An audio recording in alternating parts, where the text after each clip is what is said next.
I'm is denying that dangerous. trans people exist by Are asking you? you if you're Are talking you? about women Are you? having pregnancies. Do you believe that men can get pregnant?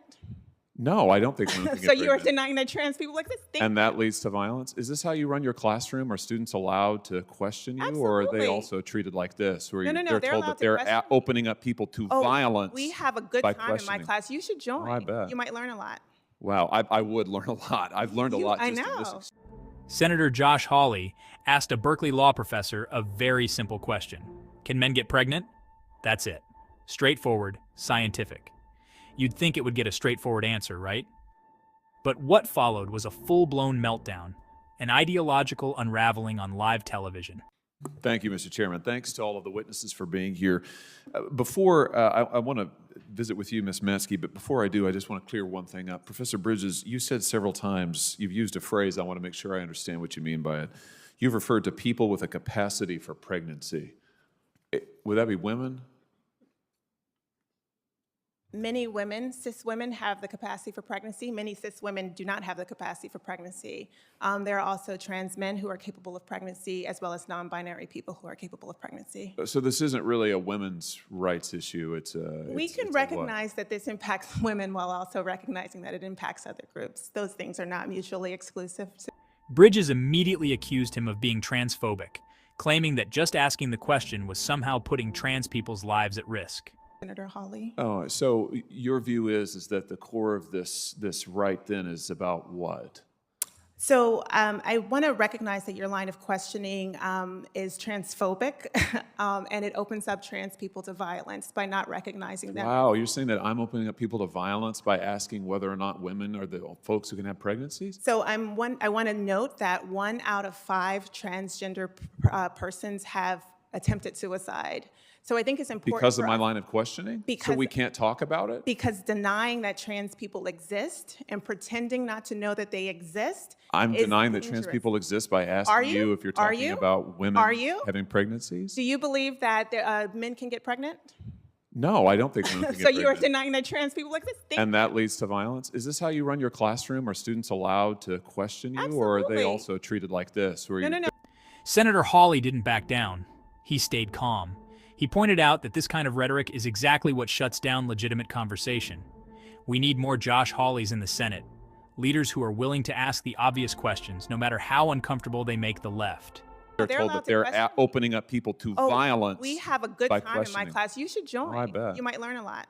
Wow, I would learn a lot. I've learned a lot I just in this know, exchange. absolutely. Extraordinary. Yep. Ms. Matsky, let me ask you something.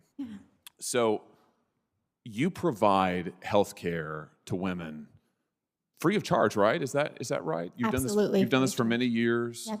You have licensed medical professionals at your pregnancy care centers. Is that right? That is correct. What are some of the resources that you provide for women who come to you in a time of need? So- Just give us you talked about it in your written testimony, but just give us a sense of it.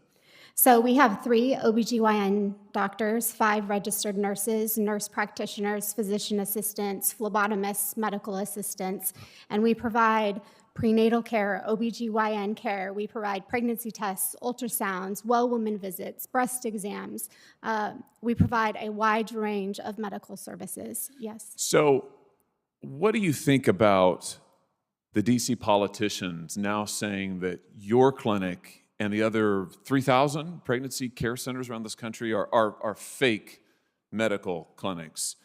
For instance, Senator Warren has said, it's now more important than ever to crack down on so-called crisis pregnancy centers that mislead and deceive patients. Senator Menendez, crisis pregnancy centers jeopardize women's health and well-being, all while elevating unproven theories about birth control.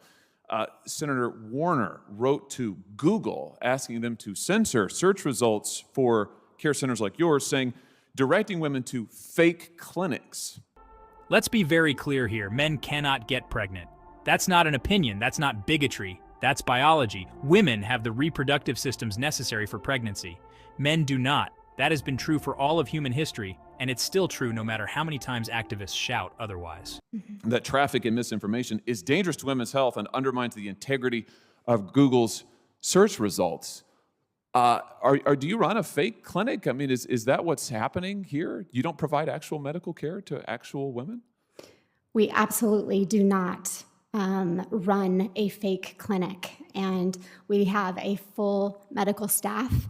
Like I said, many of our medical professionals have experienced abortion for themselves, including our OBGYN doctor who used to perform abortions. So our entire medical staff is there for women, whether they choose abortion and walk out the door or whether they choose life for their baby, and we support them for years after that. Do you think there ought to be an ideological test to be able to get medical care in this country? I mean, should we say to women, well, you have to agree with the DC Democrats' ideology, otherwise you can't go get medical care? Or maybe for you and the physicians who work at your pregnancy care center or the thousands of others across the country, should we impose an ideological test on them and say that, well, you have to agree with the DC Democrats' position on abortion or you can't provide medical care to women?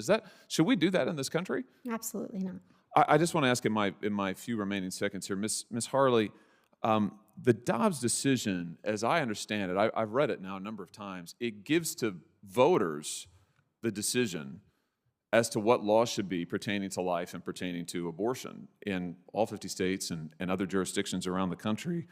I'm just curious, do you know what percentage of voters in this country support the DC Democrats' position that they want to impose on the entire country, a one-size-fits-all rule they want to impose from the top down?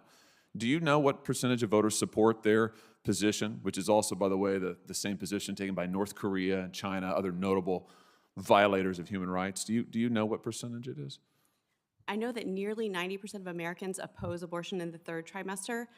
The number that would support abortion up to the moment of birth has to be minuscule. It's a horrific policy. Yeah, I mean, based on the most recent Harvard poll that was just released just a few days ago, less than 10% of voters say that they would support abortion into the final month of pregnancy, and yet that is the law that the DC politicians want to impose on every voter in America, to take this away from the people, take it away from my state, take it away from all the other states and the voters in the states, but impose this law uniformly that is not supported by 90% of the American people. Talk about anti-democratic. At the same time, they want to shut down 3,000 pregnancy care centers all around this country.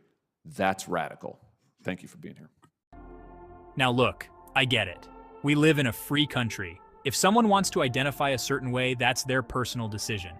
But where it crosses a line is when you start demanding that the rest of us deny basic facts to validate someone's identity. That's not compassion. That's coercion. And it's not healthy for a society that wants to function on reason and truth. Think about that. At a time when we're supposedly fighting for women's rights, the left is actually erasing the very word woman from the conversation. How does that make any sense? If you're talking about abortion access, who are the people overwhelmingly affected? Women, cisgender women, in the left's own terms. And yet, we're not allowed to say that because someone somewhere might be offended. We're supposed to prioritize feelings over facts.